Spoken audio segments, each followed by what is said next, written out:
They gathered like a flock of impeccably dressed vultures, circling the remains of Uncle Robert's life. Every surface in Blackwood Manor gleamed. Every suit was tailored. Every diamond sparkled. They wore expressions of solemn grief, but I knew the truth. Underneath the silk and sympathy, they were vultures, and I was just something nasty stuck to their claws. My name is Helen Green. To them, I was just the quiet cousin who never left, the dependent taking up space in Blackwood Manor. Uncle Robert had let me stay after my parents died years ago. I was 17, scared, and had nowhere else to go. He opened his home to me with quiet compassion. I helped around the house, kept to myself, invisible mostly, until today. His funeral was yesterday. Today was the family gathering back at the manor, supposedly to remember him. I knew they were waiting. Waiting to hear about the will, waiting to claim their share of Uncle Robert's considerable fortune. I arrived quietly, slipping in through a side door. My dress was simple, an old gray shift, clean but worn. My shoes were quiet flats. Stepping into the grand hall, the contrast hit me immediately. It was like walking into a high-definition film where I was the only blurry part. The hall was vast, filled with dark wood, portraits of ancestors, and the faint smell of Uncle Robert's pipe tobacco. 40, maybe 50 people were here, cousins, aunts, business associates. They milled about, sipping champagne, their condolences, as rehearsed as their smiles. Every conversation seemed to circle back to Uncle Robert's wealth. Aunt Carol spotted me first, thin and sharp, draped in expensive black silk. She gave me a look that could curdle milk. "Helen," she sniffed, her voice thin and sharp, meant to be overheard. "Still here? High time to make your own way, surely." She didn't wait for an answer, turning to whisper fiercely to the woman next to her, glancing back at me with a cruel smile. My cousin David, slicked back hair and a smirk permanently fixed on his face, saw me. "Yeah, Helen," he called out, his voice carrying. "The free ride's over, right? Better start packing." His wife, Sarah, chimed in. "Honestly, some people have no shame. Just clinging on." I didn't say anything. What was the point? Their cruelty was a constant I'd learned to live with. The little digs meant to remind me I was less than them, that I didn't belong in their world, in their house. I just nodded slightly, and moved away, trying to disappear into the shadows by the old piano. Flashback, I was maybe 19. Aunt Carol and David were visiting. I was dusting in the hall. Carol saw me. "Still doing housework, Helen? Or are you content to just be a resident domestic?" David snickered. I just kept dusting, eyes fixed on the mirror, trying not to cry. Later, Uncle Robert found me. He didn't mention them, just said quietly, "Their words are just noise, Helen. Don't let noise define you." Their words were noise, I reminded myself now. Noise meant to keep me in my place. Precisely at 3 o'clock, Mr. Arthur Davison, Uncle Robert's lawyer, entered. Solid and unchanging, with shrewd eyes behind wire-rimmed glasses. He carried a heavy briefcase and set it on the table. A hush fell over the room. This was it. Mr. Davison cleared his throat. "Thank you all for coming. Before the formal matters of the will, Mr. Thorne left specific instructions to be carried out immediately. A personal message and the handover of a certain document." Whispers rippled. Personal message? Document? This wasn't the main will reading? Impatience mixed with confusion. Preston, Uncle Robert's nephew and self-appointed head, stepped forward, puffing out his chest. "Well, get on with it, Davison. We're ready." He shot a glance towards me, suspicion in his eyes. Mr. Davison ignored him. He pulled a cream-colored envelope from the briefcase. "This is addressed to Helen Green." Every head snapped towards me. Silence fell, heavy and sudden. I felt their eyes like physical blows. Aunt Carol gasped. David's smirk vanished, replaced by suspicion. Preston looked like he'd swallowed a lemon. Mr. Davison walked towards me, the envelope extended. My hands trembled as I reached for it. It was worn, Slightly yellowed, Uncle Robert's shaky hand writing my name. It felt intensely personal. "Open it," Preston demanded, voice sharp. "What is it, Davison? Some kind of final charity handout for the resident?" Laughter rippled through a few cousins. Humiliation burned in my cheeks. I ignored them. My fingers fumbled, breaking the wax seal. Inside were a letter and a thick document. I pulled out the letter first. "My dearest Helen," it began. My voice was a whisper as I started reading aloud. "If you are reading this, my dear, it means I am gone. I wanted you to have this message, and this gift, before the vultures descend." Angry murmurs swept the room. "Vultures? What nonsense!" "They never saw you, Helen," I continued reading, my voice gaining strength. "Never saw your kindness, your quiet strength, the way you cared for me when they were too busy counting their potential inheritance. They only saw what you lacked in their world of money and status." The murmurs intensified. Judged her? She was living off his generosity. "I watched them over the years," I read on. "Watched them ignore you, belittle you, treat you like dirt, under their polished shoes. Their visits grew fewer, their calls shorter, always busy. It broke my heart, Helen, to see how they treated the one person who showed genuine care. So I made a choice years ago," I read, reaching the end. "A choice that reflects who truly deserved my legacy. Not the money-hungry leeches, but the one who showed genuine love," Preston snapped. "This is ridiculous, Davison. What is this gift? What document? Get to the point." Mr. Davison held up the second document. "This," he said, his voice clear, "is the deed of Blackwood Manor. Legally transferred to Helen Green, Ms. Thorne's cousin, 7 years ago, with instructions to be revealed only after Mr. Thorne's passing."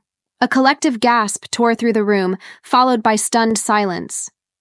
Every person froze, eyes wide with shock, disbelief, and then fury. "What?" Aunt Carol shrieked. David stumbled back. 7 years ago? The manor? That's impossible." "It's a fake," Preston roared, snatching the deed. He scanned it frantically. "Robert wouldn't do this." "Not to her. She manipulated him, tricked him. The old man must have been senile." He threw the deed down, glaring at me with venomous hatred. Accusations flew from every corner. "You gold-digging sneak. How could you? Living here, playing, innocent while you stole his home." Their faces, moments ago composed, were contorted with fury. They pointed, they shouted. I stood there, clutching the letter, feeling the full, terrifying force of their hatred. I wasn't a dependent anymore. I was a thief in their eyes, someone who had dared to take something they felt entitled to. Their words were like stones. "Look at her!" Sarah shrieked. "She's a con artist! She belongs in the servants' quarters!" Laughter, sharp and cruel, punctuated the accusations. I was a victim of their sudden, violent rage, their malice exposed. Mr. Davison stepped forward. "The transfer is legal, verified." Mr. Thorne anticipated this reaction. Any attempt to contest this, cause harm to Ms. Green, or disrupt this, results in immediate removal and exclusion from any future bequests. That quieted some, but the anger seethed. Preston snarled, "We'll see about this, Helen. What you stole." "It was never yours," I said quietly, finding strength. "Uncle Robert gave it to me, years ago, when you were too busy to even visit him." Preston sneered. "And why? Unless you coerced him? You're not manor material, are you?" I looked at them, their faces a mask of greed and hatred. He hadn't just given me the house. He had set this up. He knew how they would react. This was his final judgment. He knew who would take care of it, I said. Who would take care of him? I walked towards the study, deed in hand. They followed, a pack of wolves. Inside, it smelled of books and pipe tobacco. His sanctuary. I went to the desk, the leftmost drawer. Inside, a USB drive and a note. "For everyone, play immediately." Mr. Davison produced a laptop. He plugged in the drive and the screen showed Uncle Robert's face, frail but sharp-eyed. The date was 7 years ago. Hello, everyone. His voice was raspy but clear. If you're watching this, I'm gone, and you're probably very upset right now. He looked directly at them. You think Helen stole the manor, that she tricked me. You couldn't be more wrong. He sighed. I watched you over the years. Your visits? Fewer, calls shorter. Always busy, always asking about business, never just about me. You treated this house like a hotel you waited to inherit. And you treated her appallingly. His voice hardened. She lived here, quietly, asking for nothing. When I needed help, when I was sick, it was Helen who was there. She cared for me. The man, not the fortune. You only cared about the fortune. He looked directly at them. This manor is crumbling. It needs care, love, not just ownership. 7 years ago, I knew none of you would. You'd sell it off. Helen loves this place. She sees its beauty. She's the only one who belonged. Here, who appreciated it. She's the only one I trust to look after it, to honor its legacy. He picked up a photo of a younger me. She is my family, he said, voice thick with emotion. More than any of you ever were. So yes, I gave her the manor. Not because she asked, but because she deserved it. Because she earned it with her kindness and presence. His expression turned stern. And because I knew it would expose all of you for what you are. Greed blinded.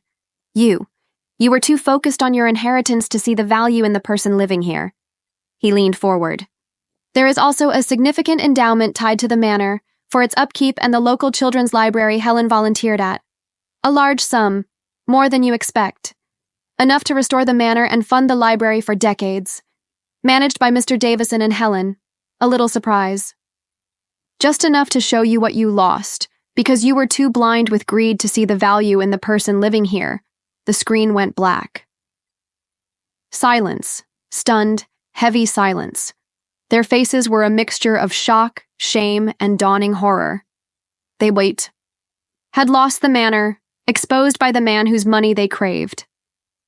Preston's voice was weak. The endowment? How much? Mr. Davison smiled grimly. Substantial, Mr. Thorne. Enough to ensure the manor is restored. Untouchable by any of you. He turned to me. Helen, the manor is legally yours, and the responsibility. I looked around the study at their faces. The shock wore off, replaced by venomous resentment. They still hated me, but now it was defeat mixed with fury. They saw me not just as a victim, but as the one who had brought their downfall. I had endured their cruelty. In the end, my quiet presence, which they scorned, was what Uncle Robert valued. I hadn't planned this. I had just been there. For that, I was the target of their amplified fury. The room emptied quickly, not polite goodbyes, but angry muttering, sharp glares, slamming doors. Aunt Carol ran out. David and Sarah left arm in arm, faces pale with rage. Preston lingered, eyes burning into mine, a promise of future conflict. Then he left. Soon, only Mr. Davison and I were left in the grand hall. Quiet now, but heavy with the weight of what happened. I picked up the deed from beside the shattered porcelain. I looked up at the stairs, the chandelier, the portraits. It was mine. This crumbling, beautiful, responsibility-laden house was mine. And I was alone in it, the target of family hatred, a victim, yet the owner. I sat on the bottom step. It wasn't a triumphant victory. It felt heavy, sad. I gained a home but confirmed the loss of family connection. The scars of their words remained. Uncle Robert gave me a gift, but placed me in the path of wrath. Mr. Davison came over. Are you all right, Helen? I don't know, I admitted. It was a lot. He wanted you to have this, he said. He saw you, Helen, when no one else did. I know, I said softly. That's what hurts, that he saw it. And this was his answer. It was his way of protecting you, he said, and holding them accountable. He knew they wouldn't change, but he knew you wouldn't let this place fall into ruin. He knew you would care. We sat in silence. The weight of the inheritance, the confrontation, the history. I had endured years of being overlooked, the target of their cruelty. Today it peaked. I was a victim of their venom, but now the reluctant owner of their prize. The hills outside glowed green. The house was quiet, the vultures gone, the truth laid bare. I didn't need the money. I never wanted the estate. I just wanted a quiet place, kindness. Uncle Robert gave me far more. Validation, a refutation of every cruel word, and the responsibility, the deed felt heavy. Not just property, but Uncle Robert's trust, his love, his family's malice. It wasn't a fairy tale. It was complicated, dangerous. But for the first time, I felt a quiet resolve. I would take care of Blackwood Manor. Honor his trust. I wouldn't let their cruelty define me, or this house, or my future. My work was just beginning. If my story resonated with you, if you've ever felt invisible, judged, or been a victim of other people's cruelty and greed, please consider dropping a like on this video. Share it with someone who needs to know they're not alone. And hit that subscribe button. Your support helps me share stories like mine, stories of resilience, even when you feel like the world and your own family are against you. Thank you for listening.